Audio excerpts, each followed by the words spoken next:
Hey, it's Marty with Zach Top, and he's going to make a favorite of yours at the bar coming up. Drink making time? Drink making time. I love it. I see Pendleton back here. I'll probably go Pendleton or something. Pendleton, Canadian whiskey. Yeah, dude. It was very popular up in the Northwest. The Pendleton Roundup is a pretty huge, iconic rodeo. That's kind of who they, Letter Buck and everything. They're tied to that Pendleton rodeo pretty good. So they, I don't know what came first, if the whiskey was named after the rodeo or the rodeo after the whiskey or what. But I mean, the town is Pendleton too. Pendleton, Oregon. You big into the rodeo? I grew up watching it. My dad worked in the livestock industry and shit, so it was, we were always around it. Now I'm going to ask for one as well. Stuff. Yeah, come on with it. Of course. Can't let a man drink alone. Hell no. That's a sin, a crime in many states.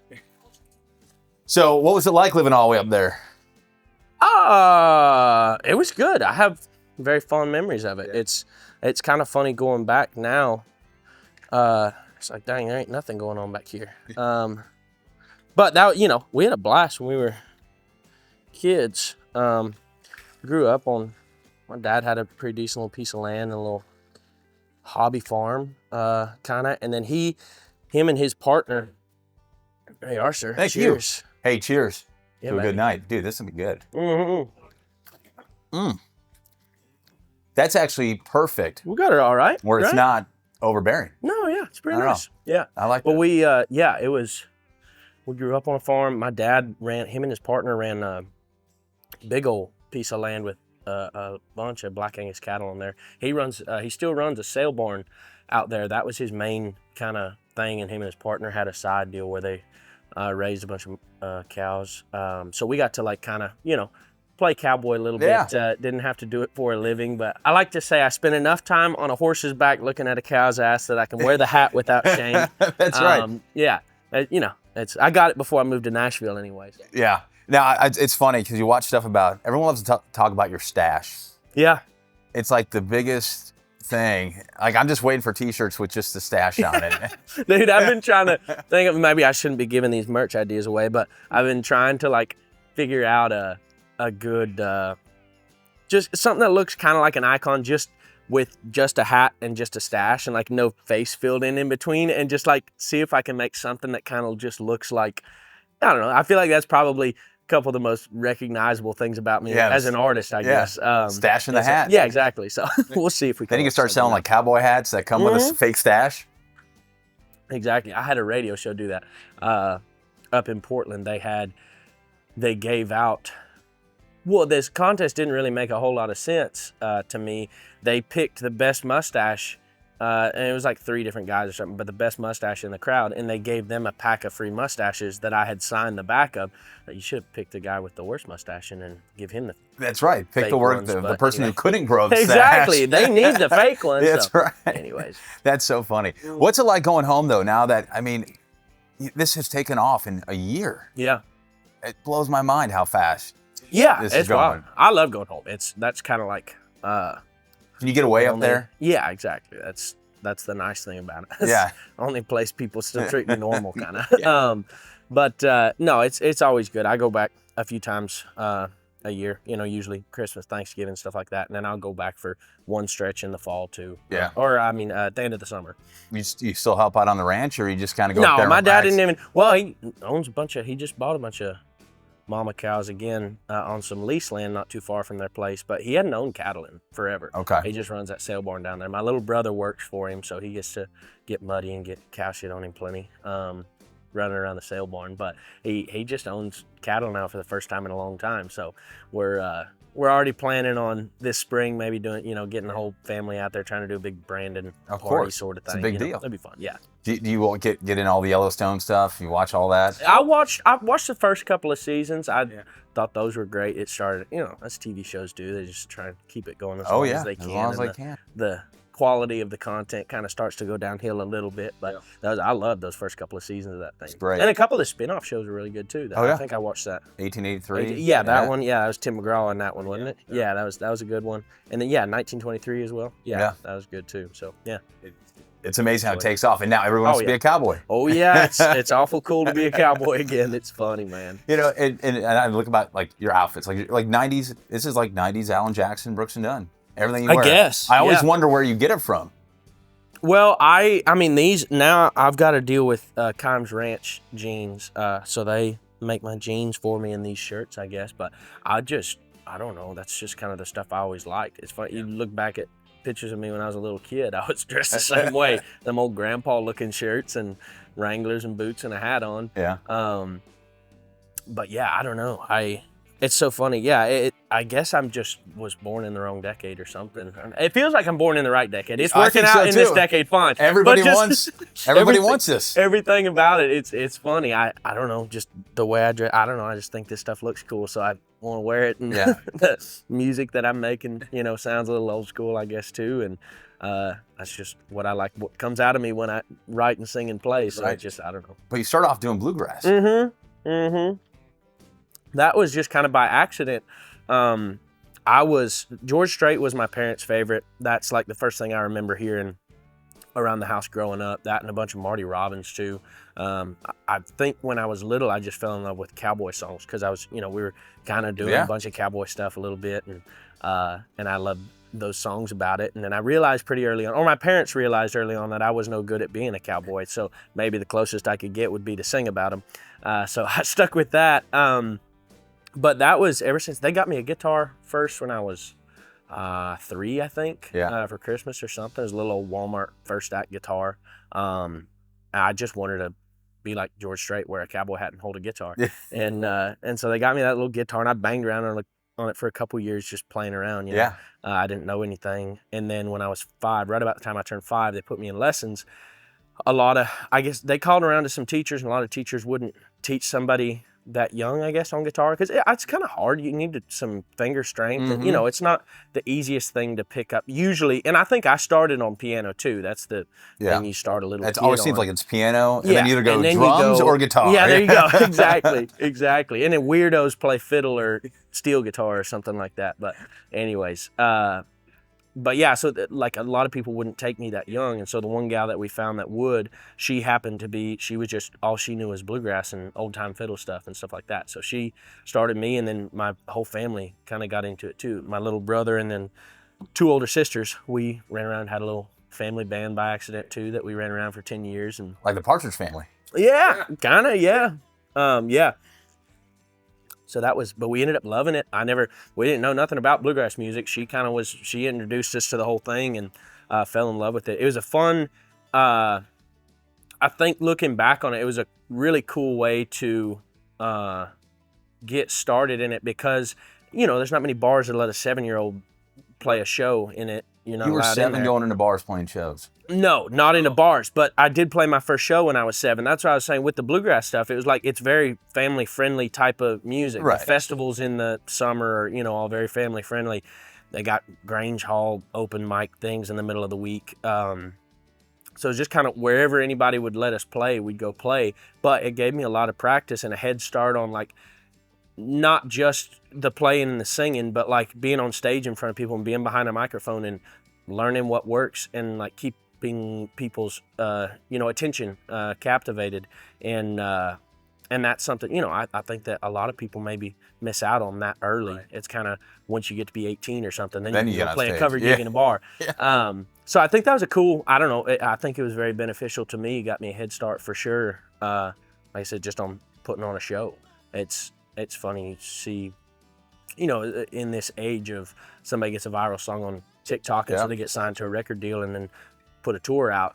It's like, man, I don't know how that's going to work because you blew up from a 30-second clip of your song.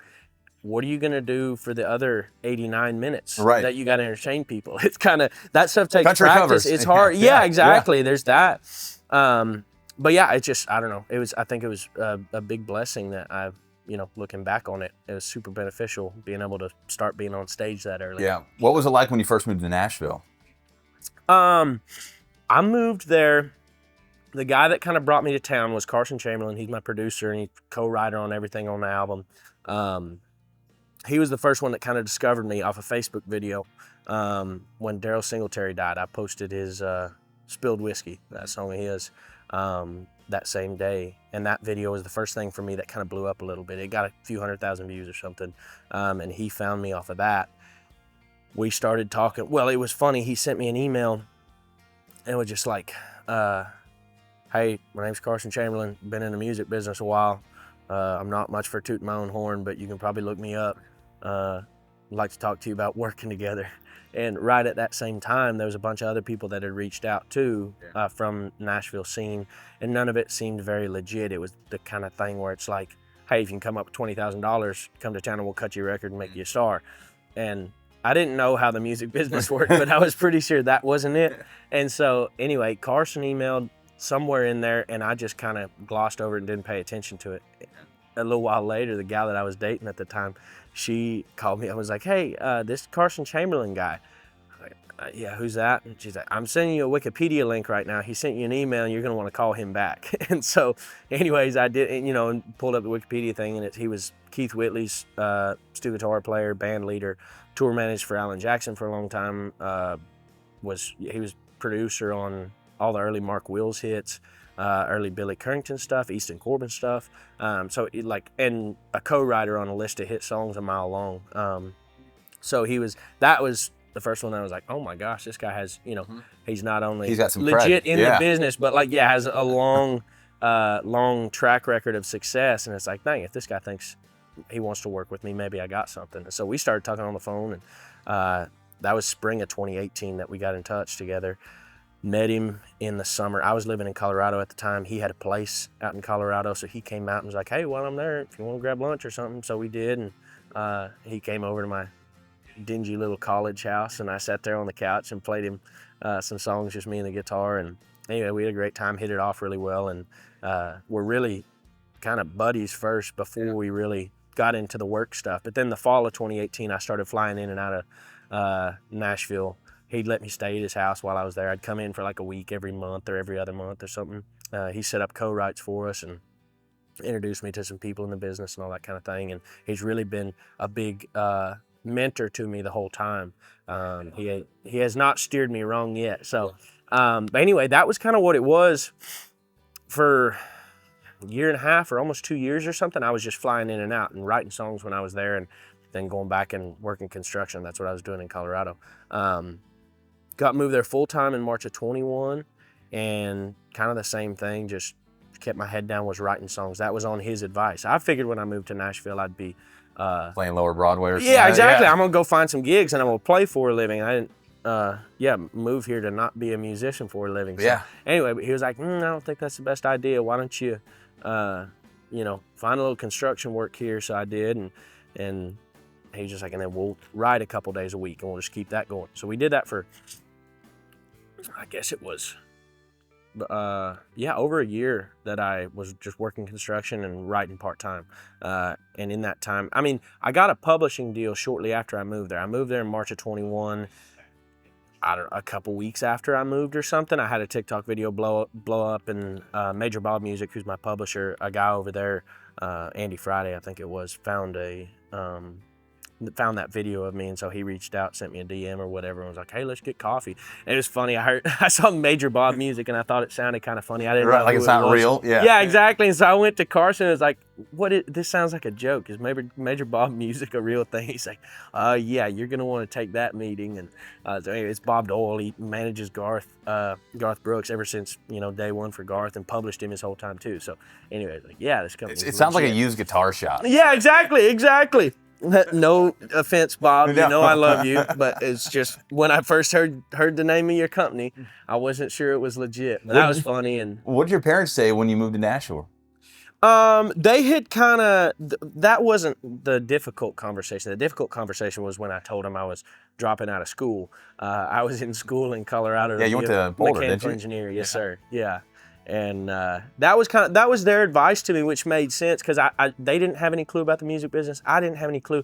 Like, I had no connection to anything, outside of the bluegrass world, which is, that's most people there work a day job and then play on the weekends. And so that's kind of what I figured I'd do. I'll go get a good job that I can afford to be gone weekends and play for fun. And then I just kind of got sick of school and quit, and they were thrilled with that. They thought that was a really wise decision. Not. I think I saw something. You had a 4.0 at one point. I came out of community college. I was a real good student. I dropped off and I only did a year, I guess, at Boulder, and I don't know. I just was not engaged with school at all. I was a really good student up till then, and then just I don't know. I got sick of it and didn't go to class and all this kind of thing. I was not a good student when I got there. So anyway, yeah, grades fell off. I ended up just like, this ain't for me. I'm done. And my thought was, it's just like, well, I'm going into debt to do this anyway. Why don't I just go work, save some money, and move to Nashville and see if I can do something there. So that was before I'd met Carson. I think I quit school in the summer of 2017, was working construction all that winter, and then that come around to the February of 2018, got in touch with Carson through that because I just started throwing videos online or whatever. So and here you are. Yeah, this is crazy. And I saw something that you were like, hey, because you're going to do a fall tour. Mm-hmm. And you're going to try to make sure that every fan gets a chance to see you. Mm-hmm. That's unbelievable. Shoot, I don't want to leave people mad at me because I didn't come see them. If they're loving the music, we want to, put on a show that they can get to. So, is there a chance you're coming back to St. Louis? I don't know. Right now, kind of the plan is we're not going anywhere west of Denver on this spring tour. So we'll probably end up doing more West stuff. Yeah, do the West Coast. And my ideas, ended up maybe somewhere around where I grew up, a little bit before Thanksgiving or something, and then kind of be off for the holidays. But yeah, kind of, I don't know, we'll see. It's nothing set in stone yet, so maybe we'll be back here. Hopefully we can come back in a couple of years and play Busch Stadium. Oh, dude, that'd be great. Easy, it's right there. It's right there. Exactly. We'll be right here. We can come back and talk here again. Yeah. Hey, have more drinks. Mm-hmm. Dude, cheers to all the success. Thanks for taking Appreciate time. that. Zach Top.